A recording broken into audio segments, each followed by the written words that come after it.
পরীক্ষায় ভালো ফলের জন্য পড়ালেখায় মনোযোগী হওয়া ছাড়া উপায় নেই। কিন্তু পড়তে বসলেই রাজ্যের ভাবনা, বারবার ফোন ধরতে ইচ্ছা করে, সময় চলে যায়, কিছুই পড়া হয় না। এমন সমস্যায় যদি ভোগেন, তবে এ লেখা আপনার জন্য। চলুন জেনে নিই পড়ালেখায় মনোযোগী হওয়ার 7টি স্মার্ট উপায়। সঠিক স্থান নির্বাচন করুন। কোনো জায়গায় পড়তে বসলে মনোযোগ ধরে রাখা যাবে, তা প্রত্যেকের পছন্দের ওপর নির্ভর করে। কেউ নিরিবিলি পরিবেশে পড়লে পড়া মনে রাখতে পারে, কেউ আবার কোলাহলের শব্দেও পড়তে পারে। আপনার জন্য কোনটি সবচেয়ে ভালো কাজ করে তা জানতে হবে আগে।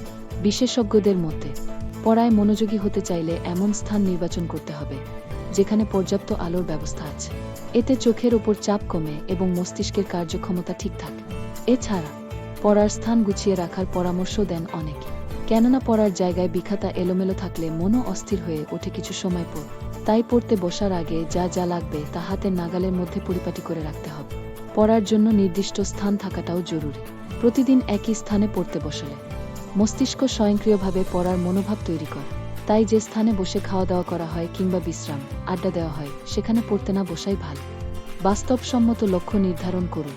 আমরা অনেক সময় অতি উৎসাহে বড় বড় পরিকল্পনা করে ফেলি, পরে তা পূরণ করতে না পারলে আফসোস করি। এতে মনোবল তো বাড়েই না, বরং আত্মবিশ্বাস আগের চেয়ে কমে যায়। তাই শুরুতেই কঠিন পদক্ষেপ না নেওয়ার চেষ্টা করতে হবে। সবচেয়ে ভালো হয় আপনার লক্ষ্যকে যদি কয়েকটি খণ্ডে ভাগ করে ফেলতে পারে। এতে ছোট ছোট পদক্ষেপের মাধ্যমে বড় লক্ষ্য পূরণ করা সহজ হবে। যেমন পদার্থবিজ্ঞান পরীক্ষায় 80 নম্বর পাওয়া আপনার প্রধান লক্ষ্য। এজন্য নির্দিষ্ট সময়ের মধ্যে অর্ধেক পাঠ্যপুস্তক পড়ে ফেলার সিদ্ধান্ত নিন। সে অনুযায়ী পড়ার রুটিন আরও কয়েকটি ভাগে ভাগ করুন। সেটি হতে পারে প্রতিদিন 3টি বিষয় পড়া কিংবা এক সপ্তাহে বিগত বছরের 2টি প্রশ্নের সমাধান করা। এভাবে আপনার বড় লক্ষ্যগুলো অর্জন করা আরও সহজ ও বাস্তবসম্মত হয়ে উঠবে। বিরতি নিয়ে পড়ুন। একটানা পড়লে মনোযোগ ধরে রাখতে কষ্ট হয়। কিছুক্ষণ পরপর বিরতি নিলে মস্তিষ্কের ধারণ ক্ষমতা বাড়ে এবং পড়া মনে থাকে। তাই 25 মিনিট পরপর 5 থেকে 10 মিনিটের জন্য ছোট বিরতি নিন। এভাবে 4 বার পুনরাবৃত্তি করুন। তারপর একটি দীর্ঘ বিরতি নিন। বিরতিতে কিছুক্ষণ ব্যায়াম, মেডিটেশন, হালকা ঘুম কিংবা হাঁটাহাঁটি করতে পারে।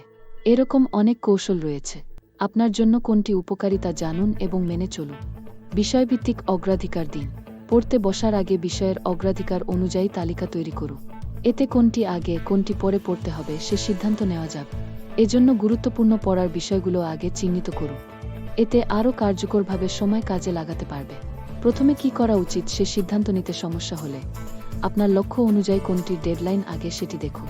এভাবে ক্লাস টাস্ক থেকে কোর্সওয়ার্ক সম্পন্ন করতে গুগল ক্যালেন্ডার, ক্লিকআপের মতো অ্যাপ সাহায্য করতে পারে। কিছু কৌশল মেনে চলুন। পড়ায় মনোযোগ ধরে রাখতে কিছু স্মার্ট অভ্যাস এবং কৌশল মেনে চললে দ্রুত পড়া মনে থাকে। যেমন আলাদা অধ্যায় বা বিষয়ের জন্য আলাদা রঙের ফ্ল্যাশকার্ড তৈরি করে নিজের ভাষায় সংক্ষেপে তথ্য লিখে রাখা। পড়া অন্য কাউকে বুঝিয়ে দেওয়া। বড় তথ্য ছোট ছোট অংশে ভাগ করা। নির্দিষ্ট সময় পরপর পুনরায় পড়া। একই বিষয়ে ভিন্ন দৃষ্টিকোণ থেকে কি কি প্রশ্ন আসতে পারে তা চিন্তা করা এবং তার উত্তর জানা।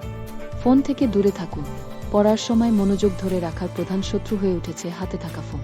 সামাজিক যোগাযোগ মাধ্যমের নোটিফিকেশন বা বন্ধুদের বার্তা পেলে মনোযোগ নষ্ট হতে আর কিছু লাগে না। পরিসংখ্যান অনুযায়ী একজন সাধারণ সামাজিক যোগাযোগ মাধ্যম ব্যবহারকারী গড়ে প্রতিদিন 2 ঘন্টা 50 মিনিট অ্যাপ স্ক্রোল করেই ব্যয় করে। অথচ এই সময়টুকু পড়ায় ব্যয় করতে চায় না কেউ। তাই পড়ার সময় এমন অ্যাপ ব্যবহার করুন যাতে নির্দিষ্ট সময় পর্যন্ত ফোন নিজে থেকেই বন্ধ থাকে। নিজেকে পুরস্কার দিন। প্রতিটি লক্ষ্য অর্জনের পর কোনো কিছু পেলে আগ্রহ অনেক গুণ বাড়ে। তাই কিছু আনন্দ পাওয়ার আশায় পড়ায় মনোযোগ ধরে রাখতে পারলে মন্দ কি। পুরস্কার যে সবসময় বড় হতে হবে এমন তো কথা নেই। ছোটখাটো উদযাপন দিয়েও আনন্দ উপভোগ করা যায়। সেটি হতে পারে আপনার প্রিয় অনুষ্ঠানের একটি সিজন দেখা, টেকআউট খাবারের অর্ডার দেওয়া বা বন্ধুদের সঙ্গে ঘুরতে যাওয়া। তবে আপনার লক্ষ্য অনুযায়ী কতটুকু এগিয়েছেন সেটি মাথায় রাখতে ভুলবেন না।